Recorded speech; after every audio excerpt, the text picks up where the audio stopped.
Hey y'all, how's it going? I'm Erik I'm a professional snowboarder. And you're probably asking yourself the same thing I'm asking myself, which is, what is a snowboarder doing at a climbing festival? Oh man, I'm getting schooled up, that's for sure. I'm having an incredible time out here, and I'm absolutely astonished by the community that I walked right into. I did not expect it. It was my first day ever climbing outside of a bouldering gym, and oh my God, I'm learning so many cool new terms like beta and notches and flashing. Like this is incredible. Um, but I came here today because I had the incredible opportunity to meet an amazing person named Sam, who helped put on this incredible fest. Give it up for Sam, Team John, everybody. Seriously. And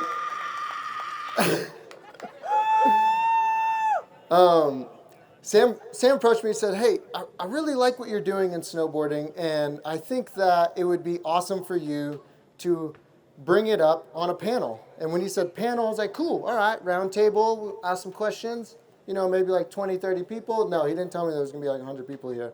So I was like, okay, Sam, a little warning next time. So I often ask myself when I'm in a new place and get a new opportunity to be in the outdoors, how did I get here? That is like the craziest thing. I am originally from Southern California. Oh, we got some SoCal peeps here. All right, cool. I'm not from the cool part of Southern California. I'm from the Inland Empire. Yeah, the name says it all. Riverside, California. I was too far from the beach to be considered cool, and I was still far enough from the mountains to be considered a flatlander. So it wasn't quite paradise. But I did get the opportunity to grow up riding skate parks. We were loaded with skate parks all around. That was the activity. I lived a mile away from a skate park. I was just like a skateboard, BMX junkie, where then I met my then best friend who introduced snowboarding to me. Now, I think there's a lot of similarities to my first time snowboarding as I had to my first time bouldering on this trip. My first time snowboarding, I come from the Inland Empire where it is kind of industrial, there's a lot of smog, and the air quality is not quite picturesque as it is up here in the mountains. When I rode up my first chairlift on a snowboard, I realized that I was breathing fresh air. I was amongst thousands of trees, and I got to create my own path. And that was probably the most gratifying thing as an 11-year-old kid, being let loose, free will on a mountain just to wreak havoc. And that was the same experience I had here walking into this forest and looking at the bouldering lines I was about to attempt. I looked at my hands, I looked down, and I was like, I'm going to climb that right now. I'm going to get my butt kicked. But this is going to be the most amazing experience I've ever had. This is exactly how I pictured my intro to climbing.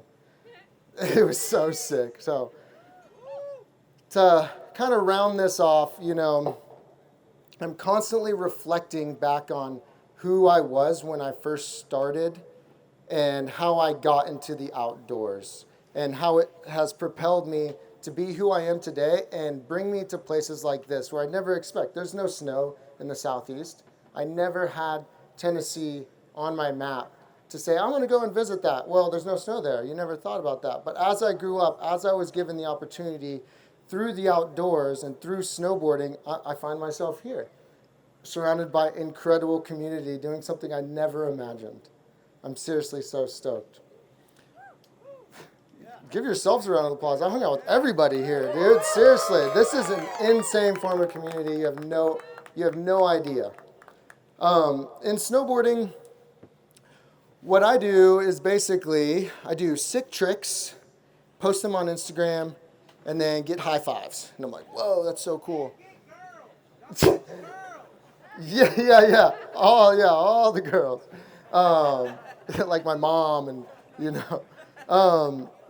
So growing up in Southern California, snowboarding was on the rise. Things were going good. It's like the epicenter of board sports, surf, skate, snow. I fell into surfing, I fell into skateboarding, but I fell in love with snowboarding. I thought that the outdoors were the most beautiful, amazing place I'd ever seen. I just couldn't get it doing any other sport. And that was my outlet. I took advantage of that. I immediately stepped on snow, and I knew I want to be a professional. I want to grow into this. I want to be this. This is going to be my entire life. And I did. I focused everything that I had, and I reached out to community around me, the kids that could drive me up the hill that had their driving permits. They would take me up. My mom would make them tamales for the weekend and send them up maybe with a couple hidden beers and say, hey, take care of my kid. Make sure that he doesn't come back with a broken leg.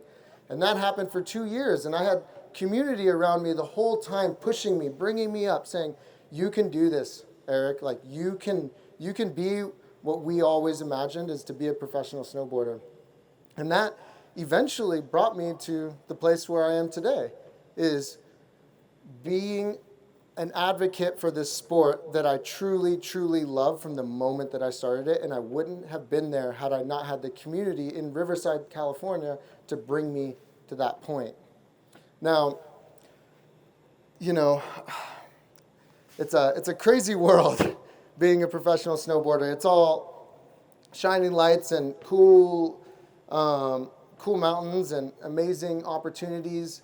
But along with that is a signature product. I think you all know climbers have signature shoes. They work with their brands to do signature lines.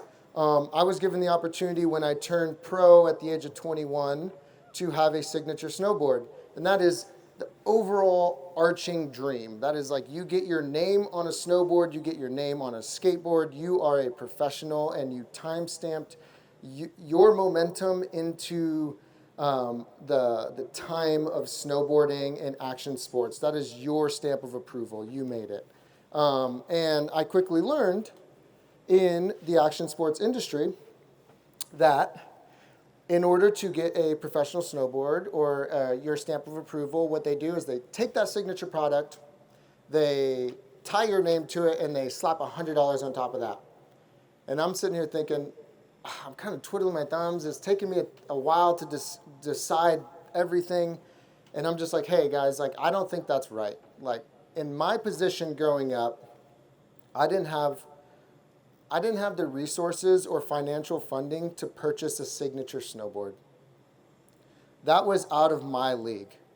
What are we doing to grow our community if us as professional snowboarders are raising up the prices of a product and not allowing everybody to gain access to it?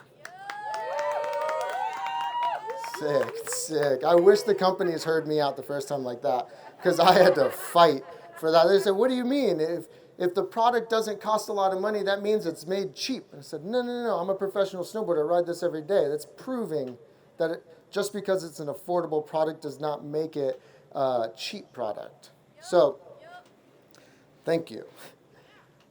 In the process, they said, okay, cool, start nodding their head. And I said, the next one, I was like, hey, why don't we be mindful in all of the steps that we take to create this product, where we create this product, if it's not in the U.S., it's being made somewhere else. So let's focus on sustainability, and let's make sure that we are not making a detrimental impact on the communities that the products are being made.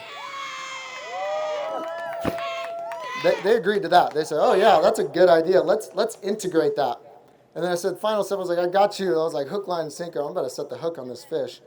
I was like, let's do some community outreach events. Let's travel around the United States.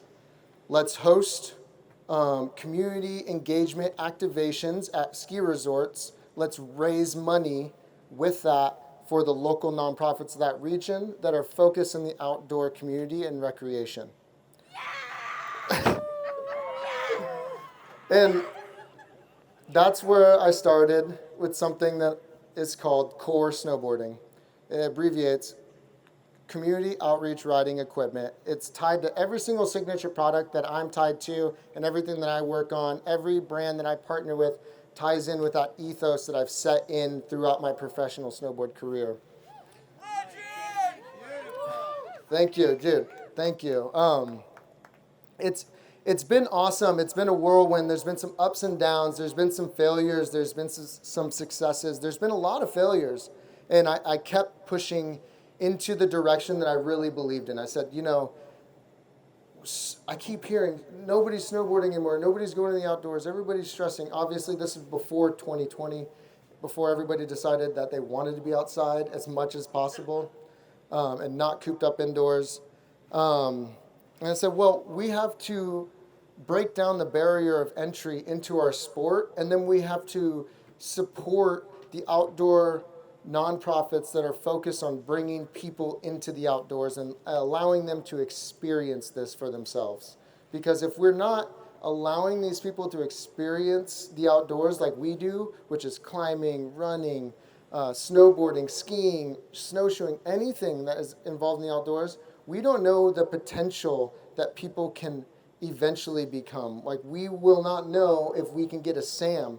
Sam could be an inner city kid who never had the experience to climbing, but goes into a climbing gym, gets the opportunity, and becomes the next best thing.